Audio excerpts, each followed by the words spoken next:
Hey everyone, welcome back to another video. Today we're going to leak code 2134, minimum swaps to group all ones together, number 2.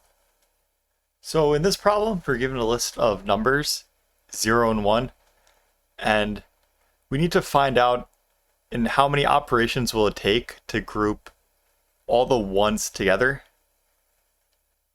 And in this variation of the problem, it's a circular array. And we consider the first element and the last element to be adjacent to each other. And the only operation we can actually do here is just a swap. So you can only swap indexes together, as it shows here. So let's get into one of the examples quickly. And you see we're given an array of zeros and ones here. See, the answer is one swap. So how do we get to one swap? Well, it's very simple to see here that you can just swap not this one, but these two together, or maybe these together, and even it shows this example here for two swaps here, which obviously is an answer, but you can swap these together since it's a circular array, kind of showcasing that. And then this other example here, two swaps here. And you just have to swap these ones here. So I think you could kind of see the intuition here. You don't really have to worry about having to find exact places to put these digits. All you really have to do is find a window of size, how many ones there are. So in this case, size 3. And just check all throughout the circular array, every window of size 3, and see which spot has the least amount of zeros in that, because you would have to swap those indexes to ones, and that would be the answer here. So let me remove everything here and I'll show.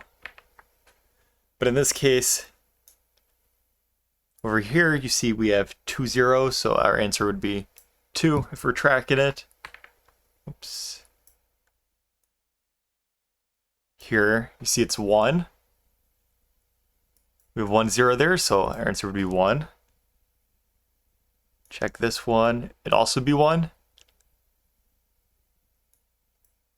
Check this one, again, 1 again. Check this one, 1 again. Now since it's a circular array, we're going to want to check the other way too, because we can go all the way until this is our last. We'll look at the end, and then these two up front.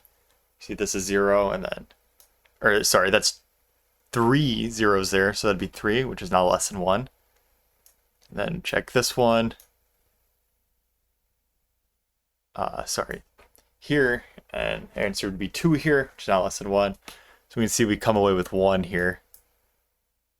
So if we scroll down, look at this other problem, we see kind of the same idea here, where we have 1, 2, 3, 4, 5 ones. So let's make a subarray of size 5. That's 6, 5. So you see, you get 2 here. Go here. You also get 2, stays the same. Go here, so on and so on. Including checking this, around here, all the way to here. That would also be 2. We see our answer is 2. So all we have to do is find the subarray with the least amount of ones in it, or least amount of zeros in it, and however many zeros are in there is our answer. But we just have to, the caveat of this problem is we have to make sure we go around the circular array.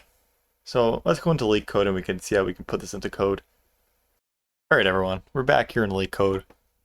So first thing we'll want to do, we can just set our answer tracker. We can set that to -infinity. And then we can just return that at the end. Oops. And then get the number of ones. Since it's going to be the size of the window we're going to track. To get that, we can just take the sum of nums, since it's either 1 or 0. So those zeros don't matter here. And If 1's is equal to 0, that means there's no zeros to flip or swap out. We can just return 0. We know there's, fix that typo, but we know that 0 will be the length of the array. So let's take that minus the amount of 1's there are. And now we can start our slide-in window. So set L equal to 0 for R in range N, and we don't just want to check N because we want to wrap around to get, we want to wrap around 1 minus 1 time to get the, in this case, the last element here and these two here. And also want to keep track of window sum, but this is basically just how many 1's will be in the window. So for every element we go by, we can add whatever number we get. It'll either be 1 or 0. So R. Then we'll also want to mod that by N, so we stay in the array bounds when we wrap around. And then we can just check if our answer, or if our current window size is smaller or less than the other window size that we got, and set our answers appropriately.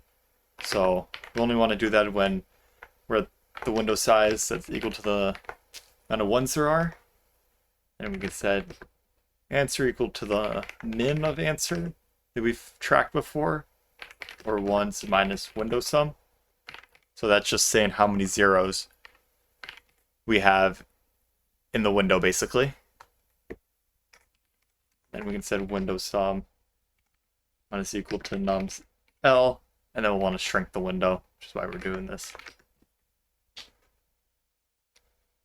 Okay, so that should be all for this problem. Let's make sure it passes. Yep, it does. So let's submit that.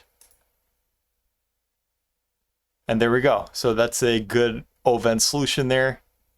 If anyone has any questions, let me know. And if you have a specific problem you'd like me to do, be happy to do it. Just leave it in the comment down below. But that's all for now. Thank you for watching.